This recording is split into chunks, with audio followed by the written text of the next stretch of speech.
नमस्कार, मैं Rani Shukla, BSc nursing second semester doctor RML IMS college of nursing की छात्रा हूँ।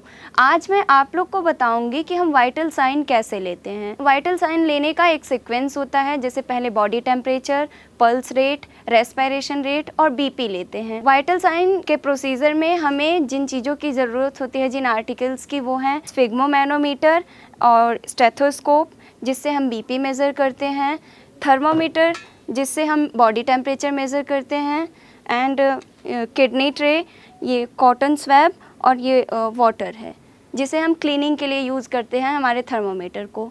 तो चलिए हम शुरू करते हैं। जैसा कि मैंने आप लोग को बताया कि हम शुरुआत करते हैं बॉडी टेम्परेचर से। उससे पहले मैं बताना चाहूँगी कि जिस इंस्ट्रूमेंट का हम यूज़ करते हैं टेम्परेचर के लिए, वो थर्मोमीटर होता है।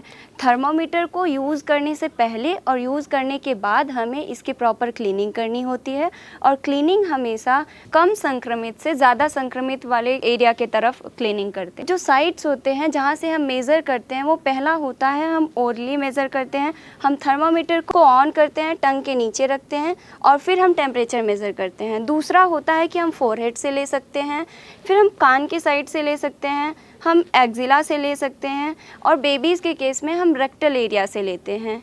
अब हम आपको बताएंगे कि हम पल्स कैसे ले सकते हैं। पल्स के लिए हमेशा हम रेडियल आर्टरी का यूज़ करते हैं। रेडियल आर्टरी को हम ईज़ी एसेस कर सकते हैं, इसीलिए हम रेडियल आर्टरी का यूज़ करते हैं। हम हमारे इन 3 फिंगर्स का यूज़ करते हैं। कभी भी हम मेज़र करते हुए हमारे थंब का यूज़ नहीं करते, क्योंकि थंब में खुद ही पल्स होता है। इसीलिए हम हमारे स्टार्टिंग के 3 फिंगर्स का यूज़ करते हैं पल्स लेने के लिए। हमें बहुत ही लाइटली रखना होता है हमारा हाथ, और पल्स फील करनी होती है। जैसा कि आप देख रहे हैं, हमें इसी सिचुएशन में पेशेंट के हाथ को पकड़ना होता है पल्स लेते हुए, और आपको फील होगा। अगर पल्स रेगुलर है तो हम 30 सेकेंड्स तक काउंट करते हैं, फिर उसे 2 से मल्टीप्लाई करके हम फाइंड कर सकते हैं कि 1 मिनट में पल्स क्या है। अगर पल्स इरेगुलर है तो हमें पूरा 1 मिनट तक काउंट करना होता है, और फिर हम पल्स फाइंड कर सकते हैं। रेडियल आर्टरी के अलावा हम कुछ अन्य जगहों से भी पल्स ले सकते हैं, जैसे कि temporal artery, carotid artery, axillary artery, brachial artery, femoral artery, popliteal artery और डॉर्सल पेडिस आर्टरी। ये कुछ अन्य जगह हैं जहाँ से हम पल्स मेज़र कर सकते हैं। अब हम रेस्पिरेशन रेट मेज़र करेंगे। उसके लिए हम पेशेंट के चेस्ट के मूवमेंट को देखते हैं।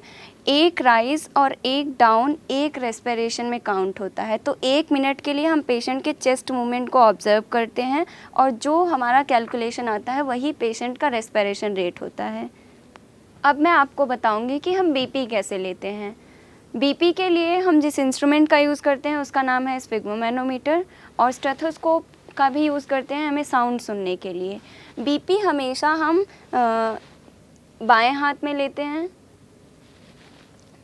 हम ये क्यूबॉइडल फोसा से 3 फिंगर्स ऊपर हमारे कफ को बांधते हैं, और इसे टाइटली बांधना होता है ताकि बीपी सही आ सके।